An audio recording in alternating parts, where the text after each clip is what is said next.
하나님께로 돌이킬 때, 그런 제목입니다. 하나님께로 돌이킬 때, 그런 제목으로 하나님의 말씀을 전하겠습니다. 인도네시아에 보고르라고 하는 그런 섬이 있는데, 동남아시아의 최대의 방생형 동물원 다만 사파리라고 하는 것이 있습니다. 야생동물은 환경에 아주 민감하고 세계에서 많은 관광객들이 오기 때문에 스트레스를 받아서 사파리 안에는 안전훈련을 한 훈련된 조련사들이 곳곳에 배치되어 있습니다. 인도네시아의 원숭이들은 아주 사납고 무서운 소리를 자주 내서 조심을 해야 되는데, 어느 날 이 한 원숭이에게 어린아이가 과자를 줄 듯 말 듯 약 올리자 갑자기 그 원숭이가 위협적으로 행동해서 아이의 팔을 붙잡고 늘어졌습니다. 이 아이의 팔을 꼭 붙잡고는 놓아주지 않는 일이 발생을 하자 조련사가 황급히 와서 주머니에 있는 바나나를 이렇게 집어던졌습니다. 그랬더니 원숭이는 바로 아이의 팔을 놓고 이제 바나나를 이제 향해서 달려갔죠. 조금 전까지 아이를 위협했더니 자기가 좋아하는 이 바나나, 그걸 보자 더 이상 아이의 과자가 있는 손을 놓고, 그리고 이제 집착하지 않고 이제 바나나를 이제 먹으려고 이제 그쪽으로 달려갔다 하는 것이죠. 오늘 우리도 마찬가지다. 내가 집착하고 내가 가치 있게 여기는 것은, 이것은 바로 상대적이라고 하는 것입니다. 상대적. 그러니까 내가 붙잡고 있는 것보다 더 좋은, 더 큰 것이 있을 때 그걸 놓고 가는 거죠. 쉽게 버릴 수 있는 것이죠. 그러나 우리가 이 세상을 살아가면서 영원하신 하나님, 우리의 예배를 받으신 하나님, 그 하나님을 의지하는 것보다 더 가치 있는 일은 없다는 거죠. 그러니까 그 하나님은 언제나 꼭 붙잡고 우리가 가야 될 대상인데, 우리가 생각하는 하나님을 너무 낮게 여기고 하나님보다 더 좋은 것이 있을 때 그 하나님을 버리고 거기 가서 덥석 물질을 붙잡는다든지 이렇게 놓으면 안 된다는 것이죠. 그러니까 하나님의 그 놀라운 그 절대성과 하나님을 의지하는 그 손만은 정말 놓지 않고 일평생을 살아가야 한다 하는 얘기입니다. 선지자 에레미야는 오직 하나님의 손을 붙잡고 오직 하나님께로 돌이키지 않으면 안 된다는 얘기를 계속해서 하고 있습니다. 그 하나님의 말씀을 선포하는데도 결국은 회개하지 않죠. 어떻게 됐을까요? 심판의 칼날이 점점점 다가오고 바벨론은 예루살렘을 삼중으로 포위를 합니다. 꽁꽁 포위를 하죠. 그러니까 완전히 예루살렘 성 안은 그냥 갇혀버린 거죠, 다. 그러니까 뭐 먹고 마시고 입고 하는 이 보급로가 다 끊겨버린 것입니다. 그럼 예루살렘 성 안에는 어떤 일이 일어났을까요? 백성들은 차례로 굶어 죽어갔습니다. 자, 선지자 에레미야의 기록은 식량이 떨어지자 부모들은 자기 자식을 잡아먹기 시작했습니다. 성경입니다. 이게 먹을 것이 없자 자기 자식을 잡아먹기 시작했다. 이 혹독한 상황, 너무나 혹독한 재앙, 처참한 재앙입니다. 이런 재앙들이 일어나기 시작했죠. 자, 견디다 못한 히드기야 왕과 그 왕의 군대와 유다의 고관 대작들은 살살 도망을 칩니다. 왕의 동산 견문, 그러니까 지금 실로암 연못이 있는 그쪽에 문을 통해서 도망을 치다가 한 명도 나가지 못하고 모두 다 생포가 되어버립니다. 느부갓네살 왕은 공포에 떠는 시드기야 왕을 내려다보면서 시드기야가 보는 앞에서 어떤 일을 하느냐, 시드기야의 아들을 차례대로 하나씩 죽여버립니다. 그러니까 유다 왕가의 계승자의 씨를 다 말려버리는 것이죠. 시드기야 왕의 눈 앞에서 자식들이 하나씩 죽어가는 것을 보고 시드기야는 피눈물을 흘려야 했습니다. 근데 거기서 끝나질 않죠. 시드기야 왕을 그럼 어떻게 했나? 자, 이 혀와 턱에다가 갈고리를 했습니다. 이 갈고리를 꽂은 채로 무릎을 꿇게 했죠. 그리고 이 갈고리의 가죽 끈을 땡겼습니다. 땡기고는 결국은 바벨론 병사들이 불을 달고 시뻘건 인도로 시드기야의 두 눈을 뽑아버리고 말았습니다. 자, 백성들 앞에서 절망과 모욕을 주고 두 눈이 뽑힌 시드기야와 그런 귀족들과 백성들을 전부 다 쇠사슬에 굴비 엮듯이 엮어가지고 그리고 비참하게 바벨론으로 끌려가야 했던 것입니다. 자, 1차, 2차, 3차 예루살렘 침공을 통해서 예루살렘 성 안에 있는 금은보화뿐만 아니라 예루살렘 성 안에 또 예루살렘 성전 안에 있는 모든 기물들을 다 옮겨갔어요. 이것은 뭘까요? 철저한 패배입니다. 그건 완벽한 하나님의 심판이었죠. 이런 거대한 바벨론, 오늘 이 본문은 이 바벨론도 결국은 철저하게 망하게 될 것이다라고 하는 얘기를 하고 있습니다. 자, 오늘 이 말씀 속에서 우리가 꼭 배워야 될 일들이 몇 가지가 있습니다. 자, 우리는 거대한 미국이라는 나라, 중국이라는 나라, 러시아라는 나라, 또 일본이라는 거대한 나라들을 봅니다. 이런 나라들도 오늘 이 본문의 말씀을 보면서 정신을 차리고 우리 민족이 작은 민족이라고 할지라도 이 민족이 살아가야 할 길이 뭘까 하는 부분들을 한번 생각해 볼 수 있습니다. 자, 첫 번째입니다. 첫 번째는 거대한 제국도 황무지가 될 수 있다는 것입니다. 자, 거대한 제국도 황무지가 될 수 있다.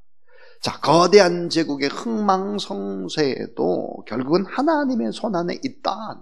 하나님의 손안에. 자, 가나안 땅의 역사, 가나안의 역사, 그리고 티그리스강, 유프라티스강, 이 가나안과 함께 연결되어 있는 이 비옥한 초상될 지역, 이 지역의 역사는 과연 어떤 역사였을까 하는 거예요. 자, 아수르 제국이 있었죠. BC 671년에 이 아시리아, 이 아수르 제국이 바로 이제 북이스라엘을 심판하는 도구가 됐습니다. 엄청난 그런 제국을 이뤘죠. 이 제국은 바로 바벨론 제국에 의해서 폭삭 망하고 말았죠. BC 560년. 이 바벨로니아죠, 바벨로니아. 이 바벨론은 남유다의 심판의 도구가 됩니다. 그 다음에 바사, 그 엄청난 이 바벨론의 제국도 바사, 페르시아죠. 페르시아에 의해서 망하게 됩니다. 그런 페르시아는 바벨론 제국보다 그 영토가 더 넓어요. 그래서 이제 엄청난 페르시아 제국을 이루게 되는데, 이 페르시아 제국도 BC 500년경에 결국은 헬라 제국, 알렉산더에 의해서 또 망하게 됩니다. BC 323년 정도. 그 다음에 보니까 이 헬라 제국은 로마라고 하는 나라에 또 망하게 되죠, 로마. 자, 그러니까 아수르, 바벨론, 바사, 페르시아, 헬라, 로마 제국까지의 쫙 이런 엄청난 제국들이 있었지만 다 사라졌습니다. 이 제국이 다 사라졌는데 결국은 어때요?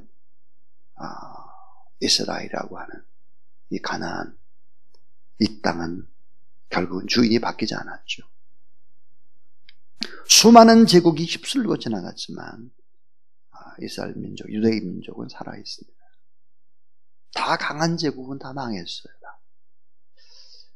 자, 그런데 이런 생각은 해야 됩니다. 왜 이런 강대한 제국의 격전장에 늘 언제나 가나안은 그 자리에 있게 하셨을까? 아수르 제국 때도, 바벨론 제국 때도, 또 페르시아 바사 제국 때도, 헬라 제국 때도, 로마 제국 때도 다 가나안은 어때? 그 격전장에 늘 언제나 있었습니다. 그 이유가 뭘까 하는 것입니다. 그 이유는 하나님의 능력과 살아계신 하나님, 그 하나님의 복음을 전하려고 하는 하나님의 계획 때문이다 하는 것입니다. 자, 철저하게 오늘 본문에 보면 땅이 황폐화되고 피신할 것이 없고 의지할 데 없고 모든 희망이 사라지도록 결국은 이 바벨론도 페르시아를 통해서 하나님이 심판하신다. 다시 말하면 오늘 본문을 보면 바벨론도 종이 호랑이에 불과하도록 하나님이 그렇게 심판하신다 하는 것입니다. 결국은 이 거대한 제국도 그 제국의 흥망성쇠가 하나님의 손안에 있다는 사실을 믿으시기 바랍니다. 하나님의 손안에 있어요, 전부 다. 그러니까 이 나라의 민족이 아주 작다고 할지라도 이 나라의 민족이 긴 5,000년의 역사를 유지하고 앞으로 더 하나님의 나라를 위해 살아갈 때 이 민족을 보존하고 이끌어 가실 분은 정치가들이 아니라 여호와 우리 하나님이라는 사실을 믿으시기 바랍니다. 이 거대한 제국도 황무지가 될 수 있다. 하나님의 손 아래서 그것을 알아야 되죠. 그래서 하나님과 우상의 차이점이 뭘까? 이 하나님과 우상의 차이점, 그것은 바로 이런 거예요. 자, 두 번째는 만물의 조성자와 피조물입니다. 만물의 조성자와 피조물이다. 만물을 창조한 창조자와 피조물이에요. 하나님은 창조자인데 사람은 어때? 피조물이에요. 하나님과 인생의 차이는 창조주와 피조물의 차이죠. 근본적 신분과 위치의 차이를 혼동하면 안 된다는 거죠. 예를 들어서 하나님은 창조자요, 하나님은 공급자요, 하나님은 인도자요, 하나님은 주권자, 통치하는 자인데 결국은 사람이 우상을 만들기 시작을 합니다. 우상. 피조물이 우상을 만들어서 하나님을 대적하기 시작하죠. 예를 들어서 그 우상이 뭐죠? 돈이에요. 또 뭡니까? 권력이죠. 참 권력자는 두려워해야 합니다. 하나님의 살아계심을 두려워해야 되죠.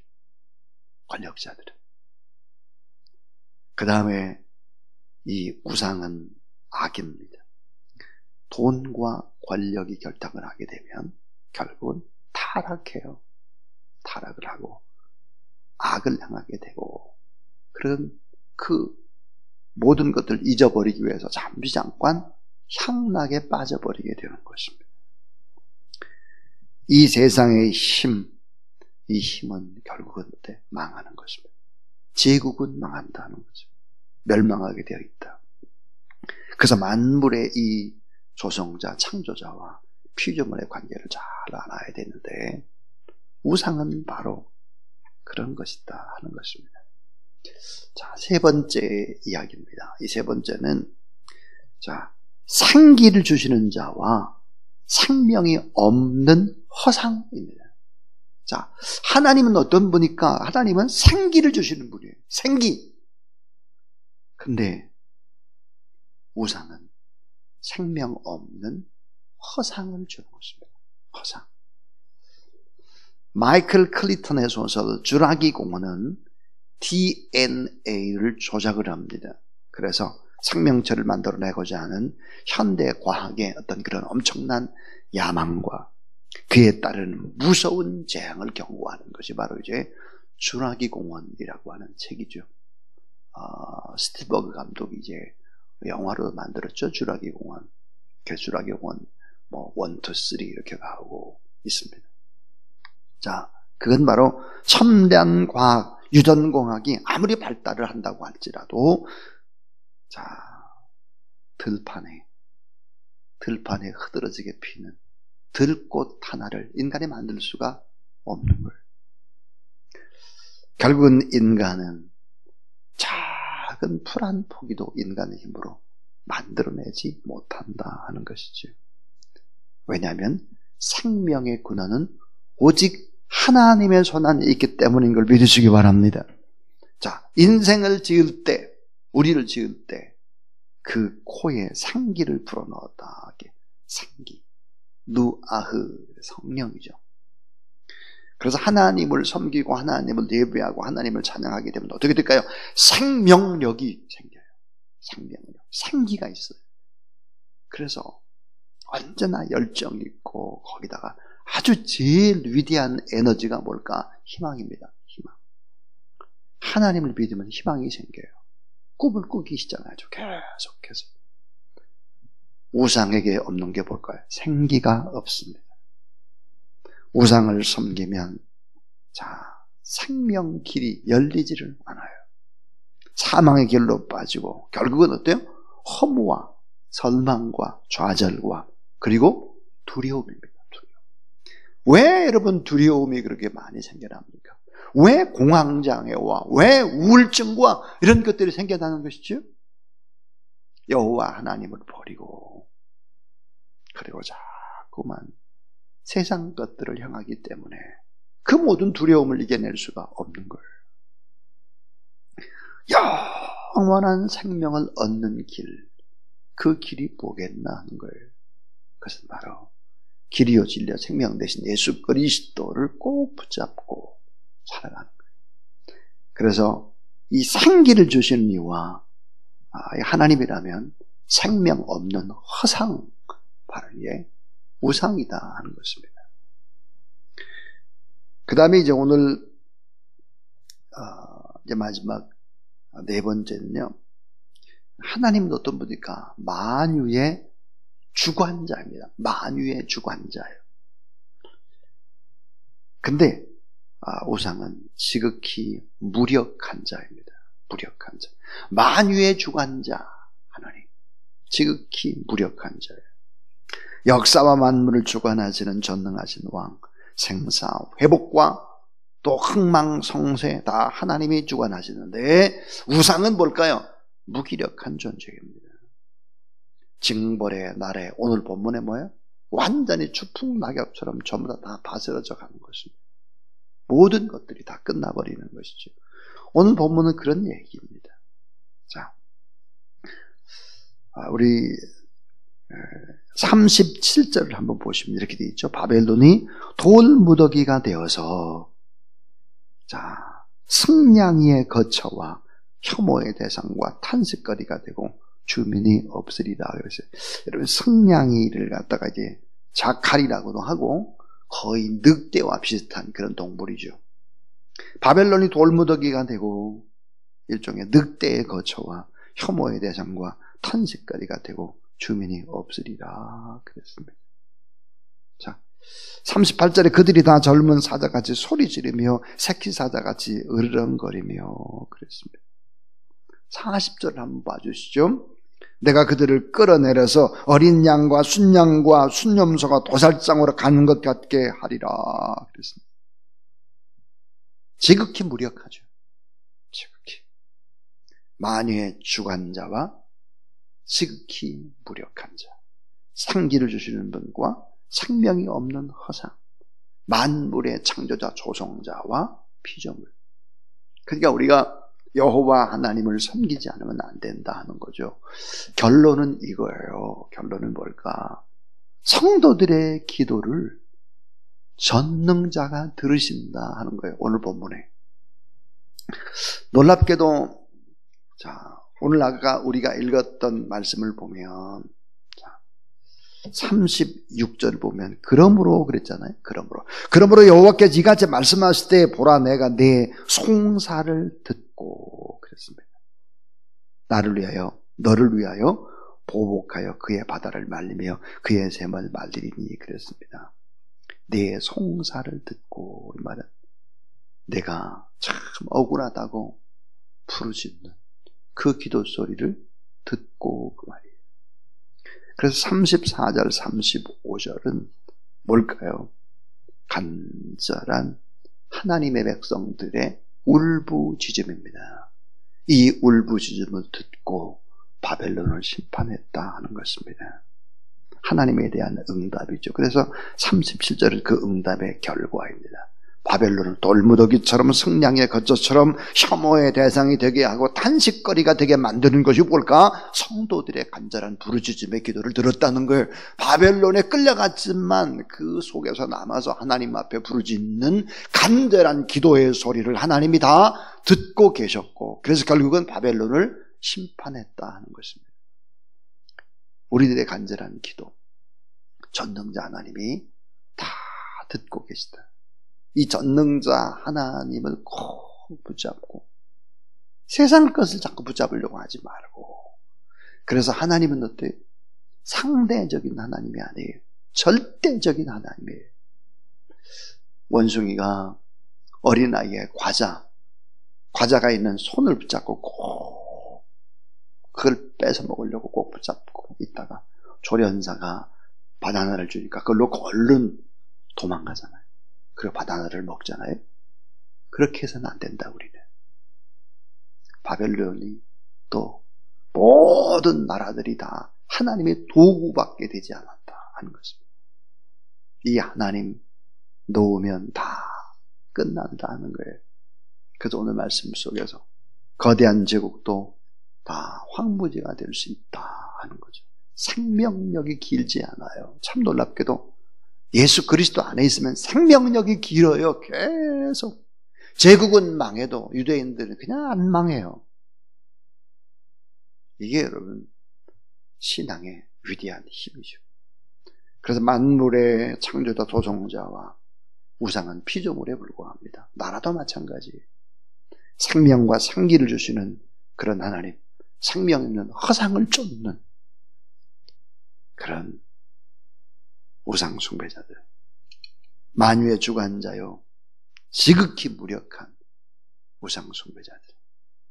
그래서 우리 성도들은 하나님을 절대 의지하고 믿음의 거룩한 길을 걸어가고, 그래서 주님 놓지 않고 오늘도 그 주님 바라보며 나가는 저와 여러분, 우리 모두 다 될 수 있기를 주님의 이름으로 축원합니다.